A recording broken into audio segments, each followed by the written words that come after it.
بسم اللہ الرحمن الرحیم۔ خودی کا سر نہاں لا الہ الا اللہ، خودی ہے تیغ فساں لا الہ الا اللہ۔ خرد ہوئی ہے زمان و مکان کی زناری، نہ ہے زمان نہ مکان لا الہ الا اللہ۔ کیا ہے تو نے متاع غرور کا سودا، فریب سود و زیاں لا الہ الا اللہ۔ یہ مال و دولت دنیا، یہ رشتہ و پیون، بتان وہم و گمان لا الہ الا اللہ۔ اگرچہ بت ہیں جماعت کی آستینوں میں، مجھے ہے حکم اذاں لا الہ الا اللہ۔ معزز ناظرین کرام، السلام علیکم ورحمۃ اللہ وبرکاتہ۔ پروگرام روشنی میں آپ کا خیر مقدم ہے۔ آج میرا پسندیدہ ترین موضوع وہ زیر ذکر لانے کے لیے ہم جمع ہوئے ہیں، اور وہ ہے عقیدہ توحید۔ جی ہاں، میں ایک بہت بڑے کامل بزرگ کی درگاہ میں تھا، اور میرے ایک ساتھ کے دوست نے، وہاں پر وہ عالم دین بھی ہیں، انہوں نے مجھ سے کہا کہ آپ مجھے بتائیے سید صاحب کہ آپ کو مزار پر انوار کی سراؤنڈنگ میں یہ جو رونقیں نظر آ رہی ہیں، یقیناً ان کی محنتوں کی وجہ سے ہے، اور اللہ نے ان کو یہ مقام عطا فرمایا، ٹھیک ہے، لیکن سراؤنڈنگ میں گھومنے بسنے والے ہم نہیں جانتے کہ ان میں کتنے اولیاء اللہ ہوں، کتنے اطاعت گزار ہوں، لیکن ان کے شب و روز آپ دیکھ رہے ہیں، تو یہ بتائیے کہ ان کے پاس تمام تر لوازمات آپ کو نظر آ رہے ہیں، مگر کہیں وہ بات کہ جو صاحب مزار ابتدا سے لے کر تا انتہا، یعنی آپ جو ہے اپنے آغاز سے لے کر ممات تک جس کا درس دیتے گئے، یعنی توحید کی میں پلاتے رہے، لوگوں میں توحید منتقل، معرفت توحید، تصوف توحید، یعنی عقیدہ اللہ رب، توحید انڈیلتے رہے دلوں میں، لوگوں کے دلوں کے اندر توحید بسا کے چھوڑی، اور لوگ اللہ اللہ اللہ کا ذکر کرنے لگے۔ آپ کی خانقاہ سے کوئی بھی نکلے تو اللہ کے ذکر سے کبھی غافل نہ ہوتا۔ آپ یہ بتائیے کہ آج ان کے عقیدت مندوں میں وہ توحید نظر آ رہی ہے؟ تو میں خاموش ہو گیا، میں کیا کہتا؟ میں نے یہی کہا کہ سوائے توحید کے سب کچھ نظر آ رہا ہے، اور پھر بنیاد یہ کہ یہی تمام تر باتیں ہمیں توحید تک لے کے جائیں گی، تو آپ توحید تک جاتے ہوئے تو نظر نہیں آ رہے، اللہ رب العزت تک جاتے ہوئے تو نظر نہیں آ رہے۔ بہرحال آج اس پر بات کرتے ہیں، اور اللہ رب العزت ہی خالق حقیقی ہے، یہ بنیاد ہے آج کے موضوع کی، اس پر بات کریں گے۔ اور جو فلاسفرز نے مختلف قسم کی فلاسفیز پیش کی ہیں کہ جنہیں کوئی خالق ہے ہی نہیں، تو آج ان تمام تر باتوں کو میں زیر لب لاتے ہوئے سوالیہ نشان رکھتا ہوں ملک پاکستان کے جید اکابر علماء کرام، مفتی ارشاد حسین سعیدی صاحب اور جناب ڈاکٹر عاطف اسلم راؤ صاحب، آپ دونوں کا خیر مقدم ہے، آپ تشریف فرما ہوئے۔ میں حضور اللہ رب العزت خالق حقیقی ہے، جیسا کہ سرنامے کے اختتام پہ میں نے کہا، اس حوالے سے کچھ ہمیں روشنی ملے، آگاہی ملے، کیونکہ وہی خالق حقیقی ہے، اور تو کوئی ہے نہیں۔ بلا شبہ اللہ رب العزت نے اپنی شان اور عظمت کو قرآن مجید کے اندر اور اپنے حبیب مکرم صلی اللہ علیہ وسلم کی زبان مبارک سے کئی انداز میں ہمارے سامنے رکھا، تمام انسانیت کے سامنے رکھا۔ اللہ رب العزت کی جہاں یہ شان مبارک ہے کہ وہ الہ ہے، معبود ہے، ایسے ہی اس نے اپنا سب سے پہلا تعارف قرآن مجید میں سورہ الفاتحہ میں رب کے نام سے فرمایا۔ وہ ساری کائنات کو پالنے والا ہے، اور صاف ظاہر ہے کہ رب ہونے سے پہلے اس کے خالق ہونے کی شان کا اظہار ہوا۔ اس نے تخلیق فرمایا، پھر ان کی پرورش فرماتا ہے۔ تو اللہ رب العزت نے اپنے خالق ہونے کو قرآن مجید کے اندر کئی مقامات پر بیان فرمایا۔ جو لفظ آپ کے سوال میں آیا کہ خالق حقیقی، بلا شبہ خالق تو در حقیقت اللہ رب العزت کی ذات ہی ہے، مگر یہاں حقیقی کا لفظ اس لیے ساتھ جوڑا گیا ہے کیونکہ مجازاً جو تخلیق ہے وہ انسان کے طرف بھی منسوب ہوتی ہے۔ کئی کام ہوتے ہیں، ہم کہتے ہیں یہ فلاں کی کریٹیوٹی ہے، فلاں کی یہ تخلیقی شاہکار ہے، تو اس ضمن میں تو خالق حقیقی کی ذات اللہ رب العزت ہی ہے، لیکن ورنہ ایسا نہیں ہے کہ کائنات میں کوئی اور کسی اور کو خالق مانتا ہو اور اس کے تقابل کے طور پر یہاں خالق حقیقت کا لفظ آیا ہو، ایسا نہیں ہے۔ بلا شبہ خدا کی ذات پر متفق بھی ہیں، بلا شبہ ہاں، نام الگ ہیں، عنوانات الگ ہیں، اللہ رب العزت کی صفات میں اختلاف ہے، مختلف مذاہب جو ہیں، مگر یہ کہ ہر مذہب میں یہ تصور موجود ہے کہ اس کائنات کا ایک مالک ہے، خالق ہے، پیدا فرمانے والا ہے، وہ اللہ ہے۔ ٹھیک ہے۔ اب قرآن مجید نے اللہ رب العزت کی اس شان کے لیے 3 الفاظ استعمال فرمائے۔ ایک ہے اللہ رب العزت کا بدیعٌ، یہ شان بدیع السماوات والارض، ایک ہے خالق اور ایک ہے جاعلٌ۔ ان تینوں کے اندر بنانے کا معنی ہے، مگر اس میں کچھ فرق ہے۔ اللہ رب العزت کی جو شان ہے بدیع السماوات والارض، اس کا معنی یہ ہے کہ جو کچھ اس نے بنایا اس کی پہلے سے کوئی مثال موجود نہیں تھی، صحیح، عدم سے وجود میں لایا۔ ٹھیک ہے، کسی شے کو سامنے رکھ کر کوئی دوسری شے نہیں بنائی، بلکہ کچھ تھا ہی نہیں اور اس نے بنا دیا، اللہ اکبر، اور پھر جب کچھ تھا اور اس سے آگے بنایا تو یہ اس کی شان تخلیق ہے۔ اللہ، جیسے آدم علیہ السلام کے بارے میں اللہ رب العزت نے یہ لفظ استعمال فرمایا، انی خالق بشرا، میں تخلیق فرما رہا ہوں۔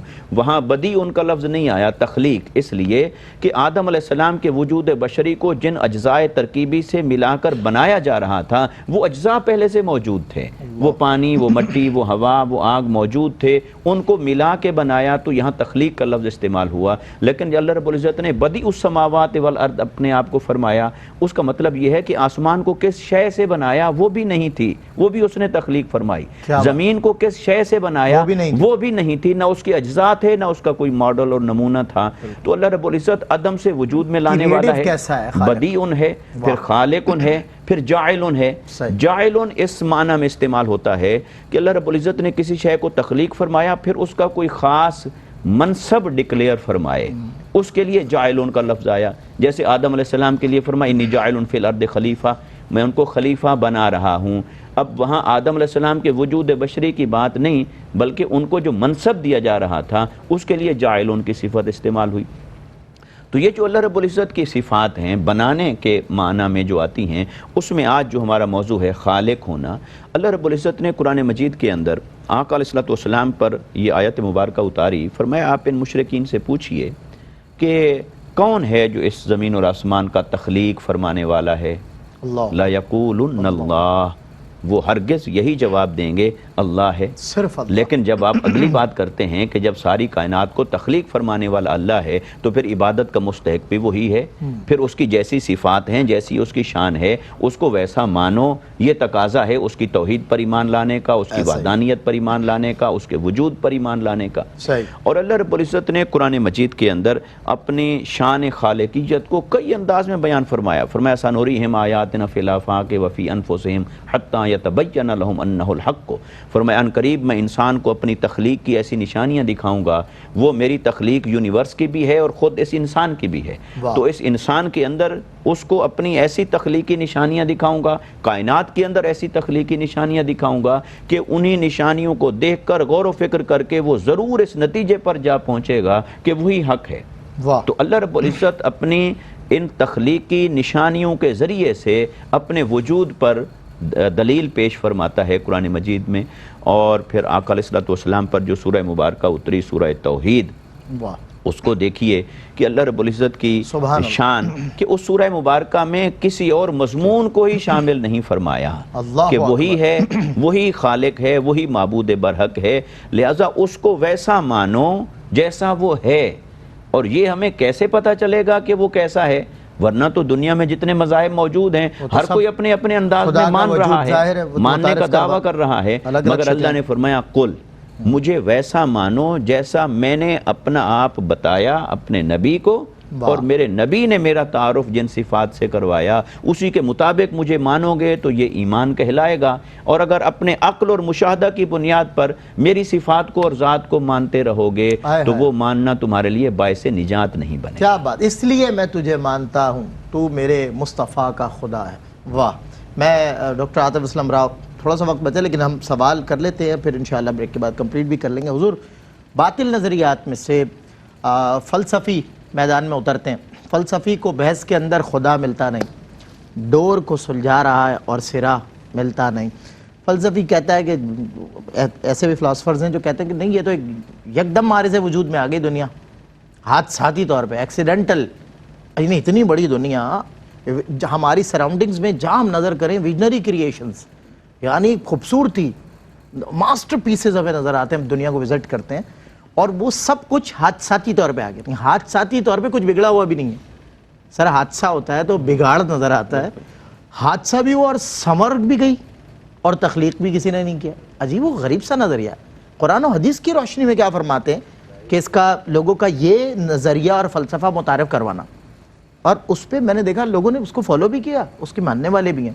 بل میں چاہتا ہوں کہ اس میں انٹرپشن نہ ہو, تو بریک لے لیتے ہیں. میں تفصیل سے اس سوال کو جو میں نے کیا ہے انشاءاللہ ڈاکٹر صاحب بریک کے بعد بتائیں گے کہ حادثاتی طور پہ اس کا دنیا کا وجود میں آ جانا قرآن و حدیث کی روشنی میں, اس نظریے اس باطل تصور کے بارے میں ہم کیا آگاہی حاصل کر سکتے ہیں. بریک کے بعد جی خوش آمدید ایک مرتبہ پھر آپ کا خیر مقدم پروگرام روشنی میں. عقیدہ توحید ہماری بنیاد, ہمارے جو فنڈامنٹل ایلیمنٹس ہیں ان میں سے سب سے پہلا, مطلب ہماری پرائرٹی, اولین ترجیح کہ اس کے بغیر آگے چارہ ہی, مطلب تمام فرائض اپنی جگہ ہیں, سب سے پہلے توحید. اللہ کے سوا کوئی معبود نہیں, خالق بھی وہی ہے, کوئی شریک نہیں ٹھہرانا, اس کے سوا کسی کی عبادت نہیں کرنی. وہ کہتا ہے میں وہاں سے دوں گا تم سوچ بھی نہیں سکتے, تمہیں تمہارے گمان سے پرے نوازوں گا, غیب سے ایسی مدد کروں گا, اور ہم اسے چھوڑ کر دنیا میں در بدر بھٹکتے پڑتے ہیں. اس سے لا نہیں لگاتا, اس سے اپنا تعلق مضبوط کرنے کی ضرورت ہے. بہرحال ایک باطل نظریے کی طرف بات ہوئی تھی, ایک سوال میں نے کیا تھا, ڈاکٹر عاطف اسلم راؤ صاحب انشاءاللہ اس پہ روشنی ڈالتے ہیں. جی حضور. بسم اللہ الرحمن الرحیم. رب اشرح لی صدری ویسر لی امری واحلل عقدۃ من لسانی یفقہوا قولی. دیکھیں شروع سے ہی وہ لوگ جو خدا کو نہیں مانتے اور عقیدہ توحید کو نہ ماننے والے, ان کے دو نظریات ہیں اس کائنات کی تخلیق سے متعلق. ایک نظریہ تو یہ ہے کہ یہ کائنات ہمیشہ سے ہے اور ہمیشہ رہے گی, ٹھیک ہے, اور دوسرے گروہ کا نظریہ یہ ہے کہ یہ کسی حادثے کی وجہ سے بنی, ٹھیک ہے, اور یہ ہمیشہ رہے گی. ٹھیک ہے. اب اللہ تبارک و تعالیٰ کے جو ماننے والے ہیں, جن کی اکثریت ہے, وہ اللہ تبارک و تعالیٰ کی توحید اور اس کی تخلیق پر ایمان رکھتے ہیں, بے شک, یقین رکھتے ہیں کہ یہ اللہ تبارک و تعالیٰ ہی نے بنائی ہے اور اس کا خالق اللہ تبارک و تعالیٰ ہے. اور اس پر بہت سارے دلائل بھی دیتے ہیں کہ کس طریقے سے اللہ تبارک و تعالیٰ کی قدرت کار فرما ہے اس کائنات کے اندر. ایک عام سے شخص سے پوچھا جائے, جیسے کہ کتابوں میں لکھا ہے, کسی بدو سے کسی نے کہا کہ تم بتاؤ کہ تم نے اپنے رب کو کیسے پہچانا, تو اس نے کہا کہ میں جب ریگستان میں نکلتا ہوں اور میں کہیں پر مینگنیاں دیکھتا ہوں اونٹ کی, تو مجھے معلوم ہو جاتا ہے کہ یہاں سے اونٹ کا گزر ہوا ہے, اونٹوں کا کوئی جو ہے یہاں سے گزر ہوا ہے, میں پہچان جاتا ہوں. تو یہ کیسے ہو سکتا ہے کہ اتنی بڑی کائنات بن جائے اور اس کا بنانے والا کوئی نہ ہو؟ اللہ اکبر. حنیفہ طریقے سے امام اعظم ابو حنیفہ رحمۃ اللہ تعالیٰ علیہ, جنہیں علم الکلام اور امام اعظم ہیں, تو بہت عبور اللہ تبارک و تعالیٰ نے دیا تھا. ان کے اکثر مناظروں کے واقعات ہمیں کتابوں میں ملتے ہیں. ان سے کسی نے ایک مرتبہ اسی پہ مناظرہ رکھا کہ اللہ تبارک و تعالیٰ کے ہونے پر آپ دلائل دیں. تو وہ جب تشریف لائے تو انہوں نے بات پہلی یہ کی کہ بھئی پہلے تو میری ایک بات سنو. لوگ متوجہ ہوئے تو انہوں نے کہا کہ میں ابھی آ رہا تھا, مجھے دریا پار کرنا تھا, تو اچانک سے ایک درخت جڑ سے نکلا اور اس کے ٹکڑے ہوئے, کشتی بنی, میں اس میں بیٹھا اور اس نے مجھے یہاں پہنچا دیا. تو سب ہنس پڑے اور انہوں نے کہا کہ کیا بات کرتے ہیں, بھلا ایسا بھی کبھی ہو سکتا ہے؟ تو انہوں نے کہا اے ظالموں, اللہ تبارک و تعالیٰ نے اتنی بڑی کائنات بنا دی, نظام شمسی ہے, اللہ تبارک و تعالیٰ کی مخلوقات ہیں, تو بھلا یہ ہو سکتا ہے کسی حادثے کے نتیجے میں یہ ہو جائے؟ اور یہ تو ایک عام سے لوگوں کو سمجھانے کے لیے ہے نا. جیسے جیسے سائنس نے ترقی کی, بڑے بڑے سائنسدان ہیں, اسلام پر عمل پیرا نہیں ہے, اسلام کو نہیں مانتے, لیکن اپنی تحقیق کرنے کے بعد نتیجہ انہوں نے یہ پیش کیا کہ یہ نہیں ہو سکتا کہ ایک حادثہ ہوا ہو اس سے یہ کائنات بن جائے, کیونکہ ایک حادثے سے کائنات بنی, پھر آسمان اس کے لیے کوئی اور حادثہ ہوا, پھر مخلوق اس کے لیے کوئی اور حادثہ ہوا, پھر حشرات الارض اس کے لیے کوئی اور حادثہ ہوا. تو کتنے حادثے ہوں گے؟ ایک سیل سے ہم یہ واضح کر دیتے ہیں کہ ایک سیل سے پوری جو ہے انسان بن جاتا ہے. اسی طریقے سے کائنات کو بنانے والا بھی کوئی ہے. اور جب ہم قرآن مجید فرقان حمید میں آتے ہیں, جس میں اولین اور آخرین تمام علوم اللہ تعالیٰ نے جمع کر دیے, تو اس میں جا بجا اللہ تبارک و تعالیٰ اپنی توحید کی, اپنی وحدانیت کی, اپنی تخلیق پر دلائل پیش فرماتا ہے, ذکر کرتا ہے. جیسے سورہ یاسین میں فرمایا کہ یہ جو سورج کا آنا ہے, یہ جو چاند کا آنا ہے, اور یہ جو تمام مخلوقات ہیں, اللہ تبارک و تعالیٰ ہی اس کا خالق ہے. خود فرماتا ہے فَتَبَارَكَ اللَّهُ أَحْسَنُ الْخَالِقِينَ دوسرے مقام پر, کہ اللہ تبارک و تعالیٰ کیسا بہترین خلق کرنے والا ہے. تو ایک عام سا شخص بھی اگر ان نشانیوں پر غور کرے تو وہ اللہ تبارک و تعالیٰ کی توحید تک پہنچ جاتا ہے اور توحید کا قائل ہو جاتا ہے.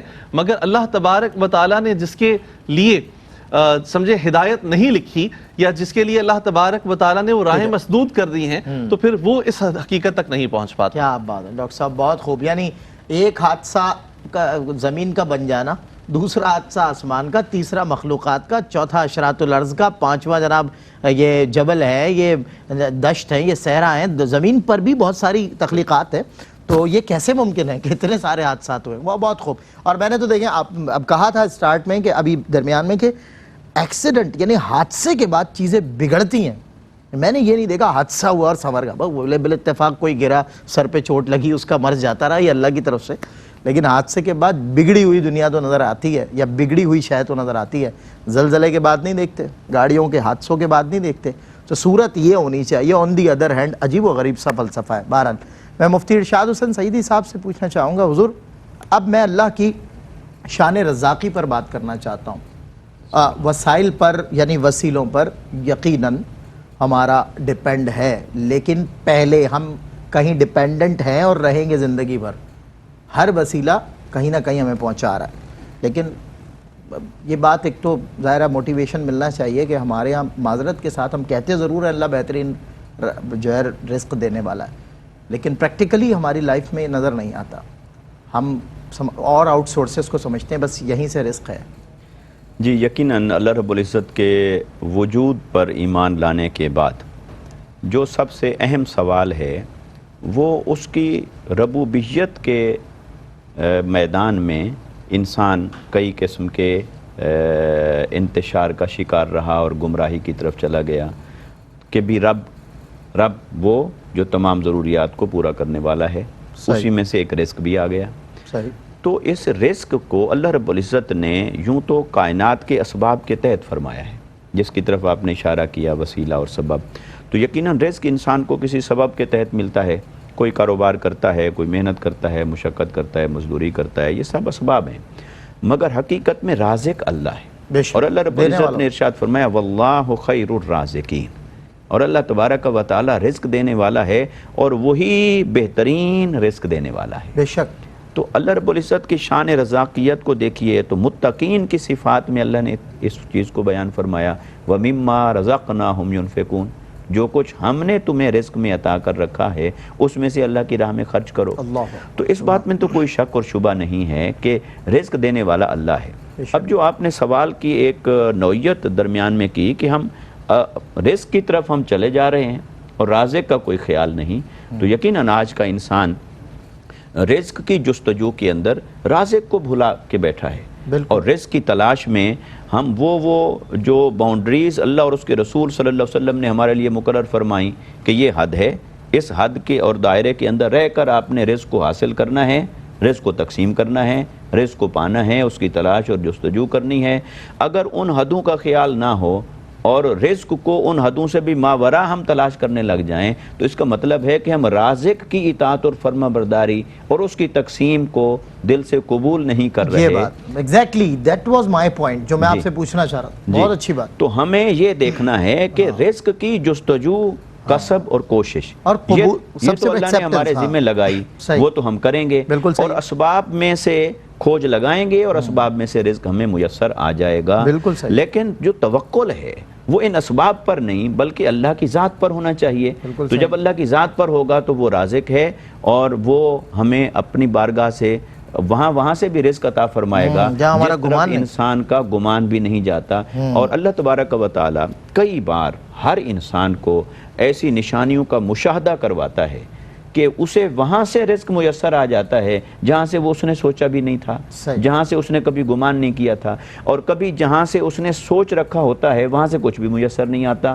تو اللہ تعالیٰ اپنی نشانیاں انسان کو دکھاتا ہے کہ جس کی تم نے منصوبہ بندی کی، جس سے امید لگائی، وہاں سے کبھی تمہیں ناکامی ملی، اور جہاں سے تمہاری امید نہیں تھی، سوچ نہیں تھی، وہاں سے تمہیں ملا.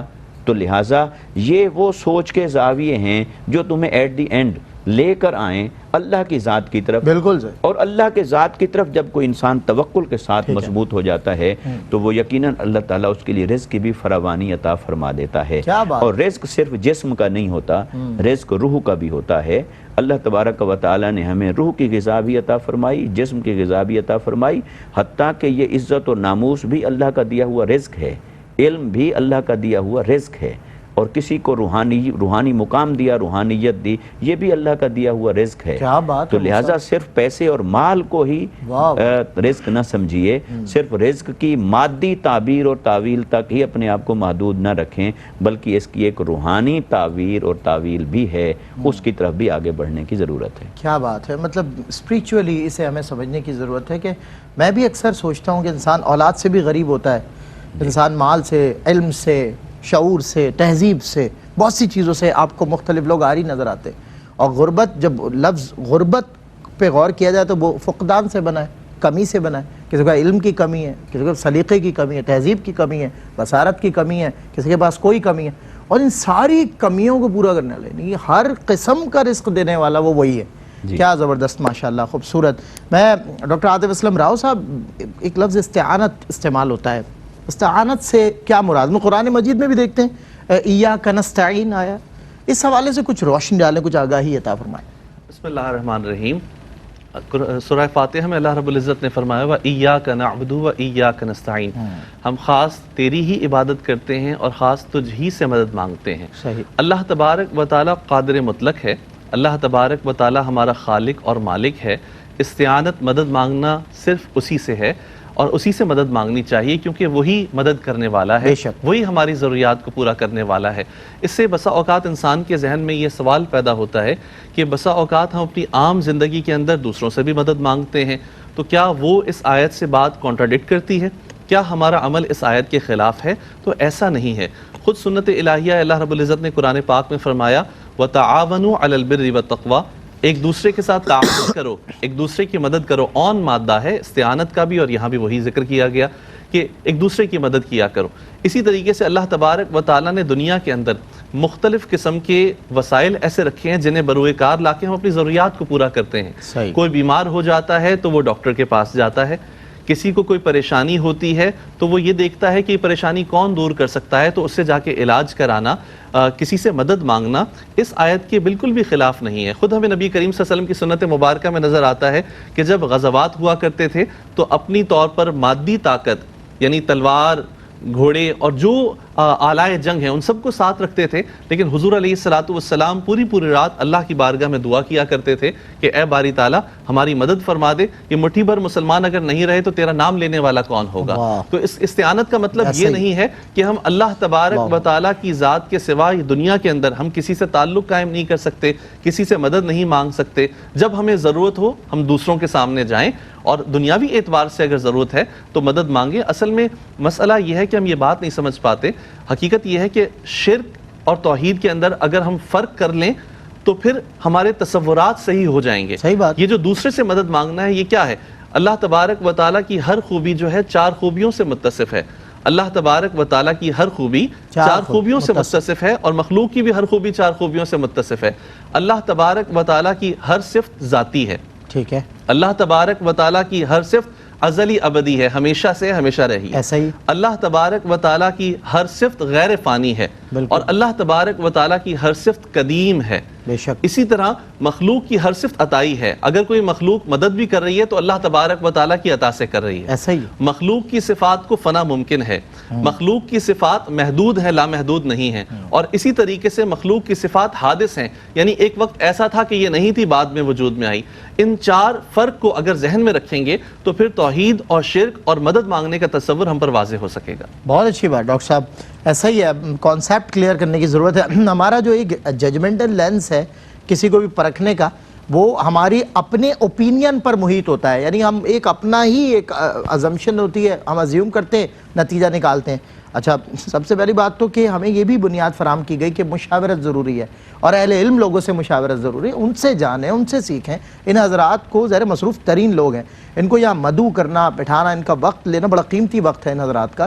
یہ اسی مقصد کے لیے کہ پہلے ان سے سن لیں، سمجھ لیں، کچھ نہیں سمجھ آتا تو سمجھنے کی کوشش کریں، اہل علم حضرات سے رابطہ کریں، اور آخری سانس تک آپ علم کے حصول کے لیے آپ کی جو ایکسائٹمنٹ ہے وہ ختم نہیں ہونی چاہیے۔ باخدا چھوٹی سے چھوٹی بات، ہم نے تو یہ وتیرہ بنایا اپنا، یہ آپ کو بھی میں تحدیث نعمت کے لیے عرض کر رہا ہوں، چھوٹی سے چھوٹی بات جو علم ہو اور آپ کو کہیں سے بھی مل رہی ہو اسے لے لیجئے، علم کی متلاشی بنیے، کہیں سے بھی ملے، کسی سے بھی ملے. بریک کے بعد ہوتی ہے ملاقات. جی خوش آمدید ایک مرتبہ پھر آپ کا خیر مقدم ہے. عقیدہ توحید آج ہمارا موضوع ہے. مفتی ارشاد حسین سعیدی صاحب، ڈاکٹر عاطف اسلم راؤ صاحب ہمارے مہمان ہیں. بہت خوبصورت کلام کرتے ہیں یہ حضرات ماشاءاللہ، اور عقیدہ توحید کے حوالے سے کرسٹل کلیئر ایک جو ویژن ہے، اور وہ وہی بات ہے، ایک ہی ہے ویژن. اگر عقیدہ توحید کی بات ہو اس میں تو پھر یہ ایسی بات ہے ہی نہیں. جب عقیدہ توحید میں کئی شرک اور اس طرح کی، جیسے آپ فرما رہے تھے، کانسیپٹ کلیئر کرنے کی ضرورت ہے. جب اس طرف سے یا اس طرف سے کچھ آتا ہے تو بس یہ بھی نہیں وہ بھی نہیں، وہی ہے بس، اور دوسری کوئی بات نہیں ہے. بہرحال باطل تصورات پہ بھی ہم نے بات کر لی، خالق حقیقی اللہ اس پہ بات کر لی، اللہ کی صفت رزاقی پہ بھی ہم نے بات کر لی، اور حضرت سے بھی ابھی جانا اس حوالے سے. اب میں ایک سوال ہے جو مفتی ارشاد حسین سعیدی صاحب سے پوچھنا چاہتا ہوں کہ تمام انبیاء کرام کے حوالے سے، میں نے ابھی اولیاء کا بھی ذکر کیا کہ ان کا بھی درس تو توحید کا ہی تھا، اپنی تو کسی نے بات نہیں کی. بڑے بڑے اولیاء جی. مطلب آج تو ظاہر وہ اولیاء ملیں گی نہیں نا آپ کو، تو اپنی تو بات ہی نہیں کرتے تھے، اس کی بات کرتے تھے، ان کی ہر بات اس کی بات.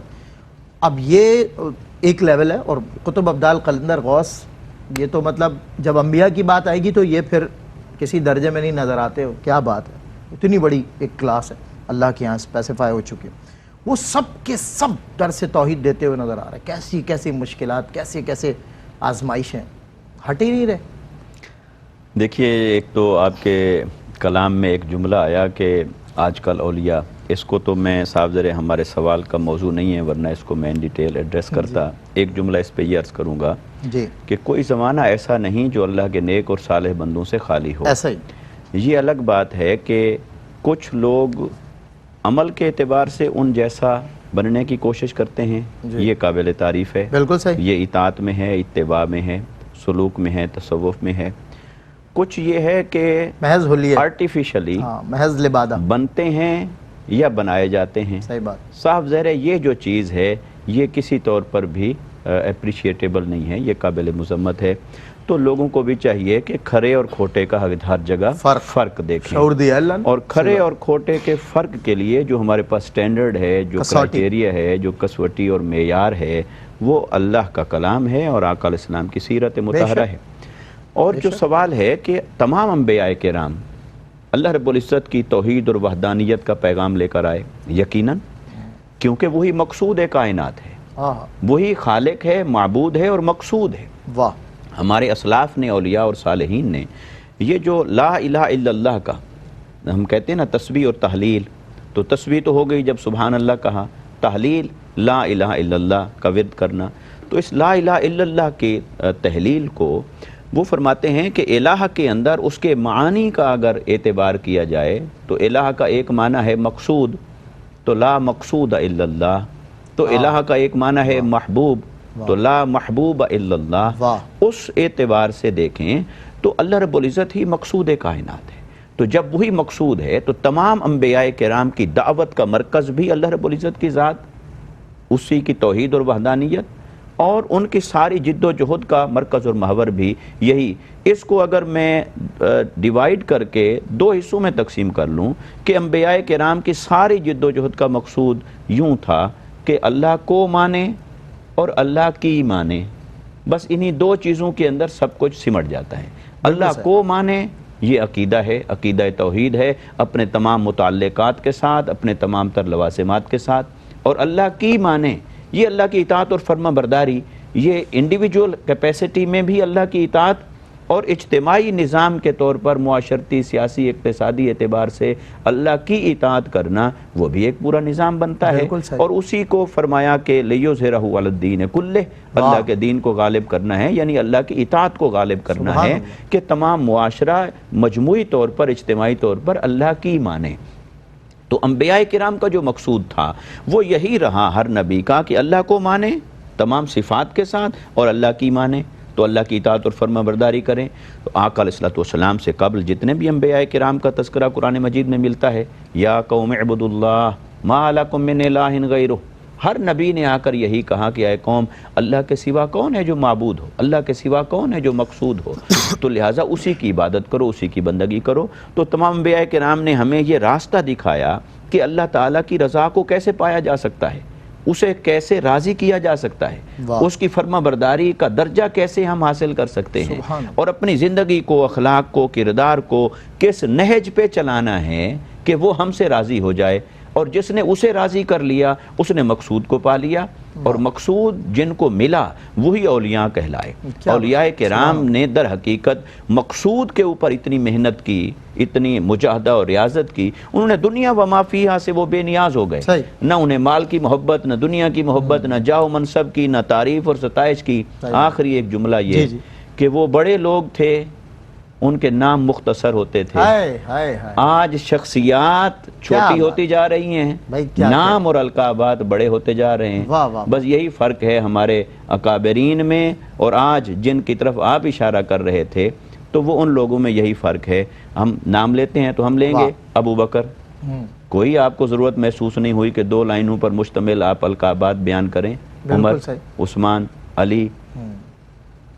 تو لہٰذا یہ ضرورت ہے کہ شخصیات بڑی تھیں، نام اور القابات کے محتاج نہیں تھے، تو شخصیات چھوٹی ہوتی جا رہی ہیں تو القابات بڑے لگانے پڑتے ہیں۔ اس آرٹیفیشل بیلنس سے اللہ تعالی ہمیں بچائے، لیکن ہر دور میں اولیاء بھی موجود ہوتے ہیں، صالحین بھی، اور اللہ کے مقرب بندے بھی آج بھی موجود ہیں اور آئندہ بھی موجود رہیں گے۔ کوئی زمانہ اللہ کے بندوں سے خالی نہیں ہوتا۔ ایسا ہی ہے، اور دیکھنے میں یہی آیا کہ وہ زیادہ تر پوشیدہ چھپے ہوئے رہ گئے ہیں، اور جو صحیح ہیں انہیں بتانے کی پہلی بات تو ضرورت نہیں ہے کہ 1.5 گھنٹے تک ان کے القابات، 2 جملوں میں آپ نے معاشرے کی ایک تلخ حقیقت پر موجود ایک بہت ہی سخت پردہ جسے آپ نے بڑی نرمی سے اٹھایا۔ اللہ تعالیٰ آپ کی حفاظت فرمائے۔ میں ڈاکٹر عاطف اسلم راؤ صاحب، آج کا ٹوڈیز ٹاپک واز عقیدہ آخرت، and we have to conclude this in the message way, so what would be؟ بسم اللہ الرحمن الرحیم۔ دیکھیں، عقیدہ توحید قرآن کا بنیادی موضوع ہے۔ عقیدہ توحید حضرت آدم علیہ السلام سے لے کر نبی کریم صلی اللہ تعالیٰ علیہ وسلم تک ہر نبی کی بنیادی تعلیم ہے، سب سے پہلے توحید ہی کی طرف بلایا، اور قرآن مجید فرقان حمید میں اللہ تبارک و تعالیٰ نے اپنی نشانیوں کا جا بجا ذکر کیا۔ کہیں اللہ تبارک و تعالیٰ اپنے ہونے کی دلیل، اپنی ذات کی دلیل کے طور پر جمادات کا ذکر کرتے ہیں، کہیں اللہ تبارک و تعالیٰ نے نباتات کا ذکر کیا، کہیں اللہ تبارک و تعالیٰ نے خود انسان کا ذکر کیا کہ انسان اپنی تخلیق پہ غور کرے، اور مختلف مدارج بیان کیے کہ انسان کی تخلیق کیسے ہوئی ہے۔ کہیں پانی کا برسنا، کہیں جو ہے بجلی کا کڑکنا، یہ تمام اللہ تبارک و تعالیٰ کی نشانیاں ہیں۔ اللہ رب العزت نے خود فرمایا سیرو فی الارض، زمین کی سیر کرو، زمین پر اللہ تبارک و تعالیٰ کی نشانیاں دیکھو۔ یہ نشانیاں بندے کو اللہ تبارک و تعالیٰ تک پہنچا دیتی ہیں۔ حضور علیہ الصلاۃ والسلام نے قرآن مجید فرقان حمید میں جو بھی توحید کا جہاں ذکر تھا، مکی زندگی میں خاص طور پر ان آیات کو بار بار لوگوں کے سامنے بیان کیا تاکہ ان کا عقیدہ توحید پختہ ہو۔ ضرورت ہمیں اس دور میں اس بات کی ہے کہ اللہ تبارک و تعالیٰ کی توحید پر کامل یقین رکھیں، اللہ تبارک و تعالیٰ کی توحید اور اللہ تبارک و تعالیٰ کی ربوبیت پر جو ہے ان آیات کو بار بار مطالعے میں لے کر آئیں۔ حضور علیہ الصلاۃ والسلام سے ذکر کیا گیا ایک صحابی کا کہ وہ ہر نماز کے اندر سورہ توحید، سورہ اخلاص کو پڑھتے ہیں۔ حضور علیہ الصلاۃ والسلام نے ان سے پوچھا تو انہوں نے اس طرح سے جواب دیا، مفہوم عرض کرتا ہوں کہ مجھے اللہ تبارک و تعالیٰ کی توحید سے محبت ہے، اللہ تبارک و تعالیٰ کی صفات اس صورت میں ذکر کی گئی ہیں، اس لیے بار بار ان کی تلاوت کرتا ہوں۔ تو نبی کریم صلی اللہ علیہ وسلم نے ان کی اس بات کو پسند فرمایا ہے۔ تو سورہ اخلاص پر غور کریں، سورہ اخلاص کو اپنا وظیفہ بنا لیں۔ یہ جو توحید ہے یہ ہمیں اللہ تبارک و تعالیٰ کی ذات کے قریب کر دے گی اور اللہ تبارک و تعالیٰ کی معرفت ہمیں حاصل ہو جائے گی۔ حضور علیہ الصلاۃ والسلام کی سیرت میں بے شمار ایسے واقعات ہیں۔ نبی کریم صلی اللہ تعالیٰ علیہ وسلم نے عبادت کے لیے فرمایا کہ اللہ تبارک و تعالیٰ کی عبادت ایسے کرو جیسے کہ تم اسے دیکھ رہے ہو، اور اگر یہ تصور قائم نہ ہو سکے تو اتنا تصور کر لو کہ وہ تمہیں دیکھ رہا ہے۔ تو اللہ تبارک و تعالیٰ کے ہونے پر یقین، اللہ کی ذات پر یقین۔ حضور علیہ الصلاۃ والسلام نے فرمایا کہ اگر تم سواری پر سوار ہو اور اگر تمہارا چابک نیچے گر جائے تو اسے اٹھانے کے لیے بھی خود نیچے جھکو، کسی اور سے مدد نہ مانگو۔ جب تمہارے اندر قدرت ہے تم اپنے کام تمام کے تمام خود کرو۔ اللہ تبارک و تعالیٰ جب تمہیں کسی آزمائش میں ڈالے تو فوراً اللہ کی طرف متوجہ ہو، اس سے مانگو، وہ تمہاری تمام آزمائشوں کو دور کرے گا۔ اس لیے افضل اولا یہی ہے کہ ہر مشکل میں اللہ تبارک و تعالیٰ کی ربوبیت کی طرف نظر کی جائے، اس کی قدرت کی طرف نظر کی جائے، تاکہ ہماری زندگی اور ہمارے معاملات اس کی قدرت سے آسان ہو جائیں۔ بہت شکریہ ڈاکٹر صاحب تشریف لائے، مفتی صاحب بہت شکریہ، آپ لوگوں کے ساتھ بیٹھ کر سن کر بہت لطف آیا۔ میں اپنے تمام دیکھنے والوں سے، اپنے دوست احباب اسپیشلی ینگسٹر سے ایک بات شیئر کرنا چاہتا ہوں. مجھے 2 ٹائپ کے لوگ بہت زیادہ ملے ہیں زندگی میں. 2 قسم کے لوگوں سے میرا اتفاق ہوتا ہے. ایک تو وہ ہوتے ہیں کہ جو کسی اب ظاہر آزمائشوں میں، عتاب میں، اب ظاہر حالات آپ کے سامنے ہیں، لوگ ہیں تو وہ کوشش کرتے ہیں اس کے پاس جا، اس کے پاس جا، یہاں سے مدد مانگ، وہاں سے مدد مانگ. اس سے منع نہیں ہے، جیسے کہ ابھی علماء مانگتے مایوس ہو گئے، جبکہ نہیں ہونا چاہیے تھا. اللہ فرما رہا لا تقنطوا من رحمت، ہے ہی نہیں دھیان اس طرف، ہے ہی نہیں. اب مایوس ہو گئے، مایوس ہو کر پھر آئے اللہ کی بارگاہ میں. وہ کم از کم درجے میں ان دوسروں سے بہتر ہیں جن کی میں بات کرنے جا رہا ہوں. مایوس ہو کر پھر اللہ کی بارگاہ میں لاسٹ پرائرٹی اللہ کو دی. اچھا، پھر دوسرے ٹائپ کے وہ لوگ جو دیکھنے میں آتے ہیں کہ وہ مایوس ہو گئے، پریشان ہو گئے، ہیلپ لیس ہیں، کچھ بھی نہیں ہے، اب کچھ کوئی راستہ نہیں ہے. مرنا پسند کیا انہوں نے، سیوسائڈ کر لی انہوں نے، لیکن اللہ سے رجوع کرنا پسند نہیں کیا. ایسے واقعات بھی ہمارے سامنے. اللہ اکبر، کس راستے پر چل پڑے ہم لوگ. ہم اپنے رب سے کتنی دور جائیں گے اور کتنا فاصلہ کرو گے. دنیا جہان کی چیزیں تمہارے پاکٹ میں، دل میں، دماغ میں سوار ہوئی بھی ہیں، سوائے اللہ کے اللہ نہیں ہے. کیا ہونا چاہیے تھا؟ یہ ہونا چاہیے تھا تمہاری، میری، ہم سب کی فرسٹ پرائرٹی اللہ. ہمیں اس سے رجوع کر کے اس سے اپنا تعلق مضبوط کرنا تھا. ایک شخص نے جب کسی کو کہا نا، ایک اللہ والے کو کہا، او جی میرے تو فوج میں بھی تعلقات ہیں اور میرے تو حکومت میں بھی تعلقات ہیں، میں تو منسٹرز کو جانتا ہوں، میں تو آئی جی کو جانتا ہوں، سب مجھے جانتے ہیں، میرے ان سے تعلقات ہیں، تم مجھ سے کیسے، میرا کیسے سامنا کر پاؤ گے؟ اس نے جواب میں کہا، ان لوگوں سے تو میرے تعلقات کو استوار ہے نہیں، لیکن میرا تعلق اس سے بڑا مضبوط ہے، اور انشاءاللہ میں اپنا معاملہ اس پہ چھوڑتا ہوں. اور اس کا نتیجہ بھی ہم نے اپنی آنکھوں سے دیکھا پریکٹیکلی کہ جیت اسی کی ہوئی جو اللہ والا تھا. اللہ رب العزت ہمیں اپنے آپ سے تعلق مضبوط کرنے کی توفیق عطا فرمائے. منور رانا نے خوبصورت انداز میں، خیر انہوں نے تو مشاعرے میں کہا تھا، جب ان سے قبل کوئی شاعر زبردستی داد لینے کے چکروں میں تھا تو انہوں نے حمدیہ اشعار گئے تھے. وہ دیکھیے کیا انداز تھا ان کا. میرا مزاج بھی یہی ہے، ظاہر ہے کہ ہم نے دیکھا نا اکثر لوگ داد لینے کے لیے زور زبردستی کرتے ہیں. وہ وہاں بھی اللہ کی توحید لے آئے. انہوں نے کہا گڑ گڑائے نہیں، ہاں حمد و ثنا سے مانگی، بھیک بھی ہم نے جو مانگی تو خدا سے مانگی. ہاتھ باندھے رہے، پلکوں کو جھکائے رکھا، داد بھی ہم نے جو مانگی تو حیا سے مانگی. اللہ رب العزت اپنی محبت اور اپنی توحید کے جام ہمیں پلائے اور ہمیں اپنے آپ سے جوڑ دے. ہماری اللہ سے ایسی دوستی ہو جائے کہ اس سے بہتر ہمارا کوئی دوست نہ ہو. السلام علیکم ورحمۃ اللہ وبرکاتہ.